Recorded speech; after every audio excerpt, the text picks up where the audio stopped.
अंबेजोगाई तालुक्यातील तमाम बांधवांना भगिनींना माझी नम्र विनंती आहे, आता घरात बसून भागणार नाही. रस्त्यावरती आंदोलनारे चला रे, आंदोलनाला रस्त्यावरती चला रे. बांधवांनो, आता घरात बसून भागणार नाही. ह्या महायुतीच्या सरकारांनी, फडणवीसजींनी महाराष्ट्रामध्ये काळा कायदा, दडपशाही करणारा कायदा आणलेला आहे. त्याचं नाव आहे जनसुरक्षा अधिनियम. ते कायदा कशासाठी आणला ह्या ठिकाणी तुम्हाला मी सांगतोय. ज्या धर्तीवर छत्तीसगडमध्ये कायदा आणला त्या ठिकाणी आदिवासी बांधवाच्या जंगल नष्ट करून, ताब्यातून त्यांच्या काढून इथल्या उद्योगपतींना, अदानीला दिलं आणि विरोध केला तर त्या बांधवांना, आदिवासी बांधवांना जेलमध्ये टाकलंय. म्हणून उद्या महाराष्ट्रामध्ये शेतकऱ्याची जमिनी इथल्या उद्योगपतींना देणार आहेत. उद्या शेतकरी आंदोलनाला आडवं आले जमीन देण्यासाठी, उद्या त्यांना जेलमध्ये टाकलं जाईल.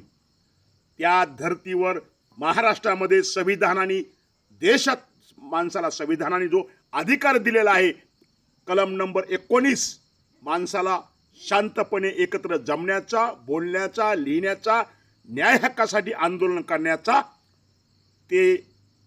तो अधिकार, हक्क ह्या जनसुरक्षा अधिनियम विधेयकाच्या माध्यमातून, कायद्याच्या माध्यमातून उद्या नष्ट होणार आहे. म्हणून बांधवांनो,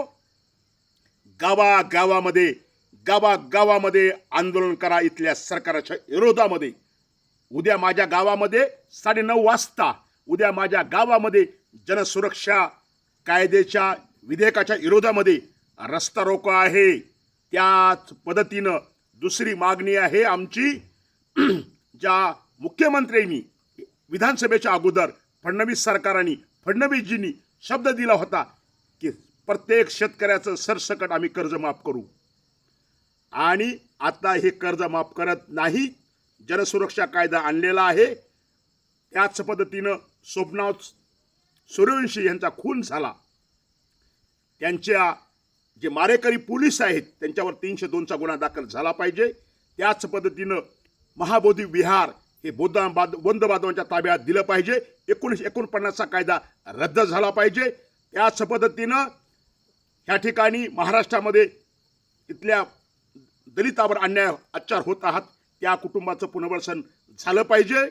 त्याच पद्धतीनं सामाजिक न्याय विभागाचा करोड रुपयाचा बजेट, ते निधी इथला ह्या महाराष्ट्रातले पालकमंत्री, ह्या बीड जिल्ह्याचे पालकमंत्री अजित पवार असतील, अर्थमंत्री असतील, ह्या ठिकाणी सामाजिक न्याय विभागाचा निधी दुसऱ्या विभागाला लाडक्या बहिणीला वळविला जातोय.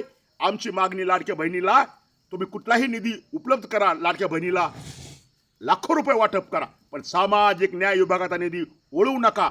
अशा अनेक मागण्या घेऊन ह्या ठिकाणी हे जन आंदोलन, उद्या रस्ता रोको होणार आहे.